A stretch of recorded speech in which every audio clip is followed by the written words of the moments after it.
উপেনের বাড়ি বাড়ি লাগাবার জন্য জমি বেড়ার ধারে এখানে আমরা গেছি সেই জমিতে উপেন চাষ করছে।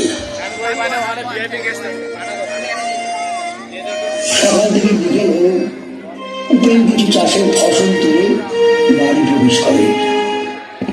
এমন সময় জমিদার তার বাড়িতে আসবে।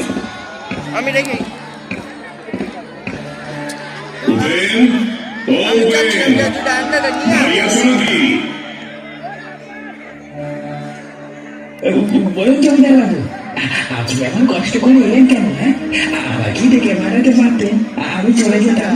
খুব জরুরি দরকার, তাই নিজেই চলে এলাম। আমার সাথে জরুরি দরকার? আসুন না, ভিতরে আসুন, ভিতরে আসুন জমিদার বাবু, আসুন আসুন আসুন। আরে আমার কাছে অত সময় নেই ওপেন, তুমি দাঁড়াও, আমি এখানেই বলছি। আপনি যা ঠিক ভাবছেন জমিদার বাবু, বলুন। তোমার এই যে 2 বিঘা জমি, এটা আমার লাগবে।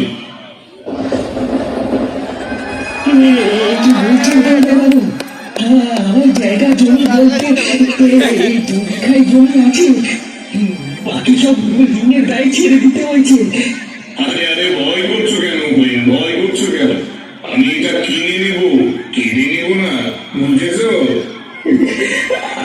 আপনি ভূস্বামী, আপনার জমির শেষ নেই। আমার এই জমিটাই আপনি কেন কিনতে চাইছেন জমিদার বাবু? এটাই তো আমার একমাত্র সম্বল। আসলে আমি একটা বাগান করছি ওই জমিদার বাড়ির শোভা বর্ধনের জন্য। আর তোমার এই 2 বিঘা জমি দিলে তবে এই দৈর্ঘ্যে প্রস্থে বাগানটা সমান হবে, তাই জমিখানা তোমাকে আমায় দিতেই হবে।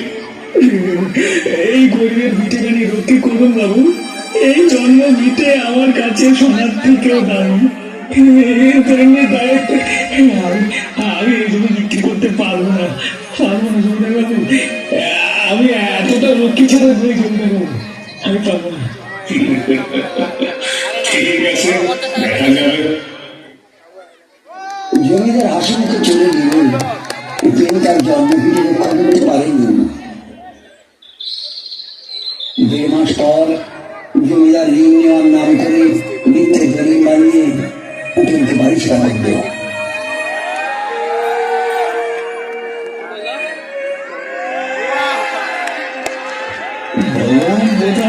আমার কপালে এটাই লিখে রেখেছিলেন, তাই বুঝি এইভাবে জন্ম ভিটের মোহ থেকে আমাকে বের করে আনলো।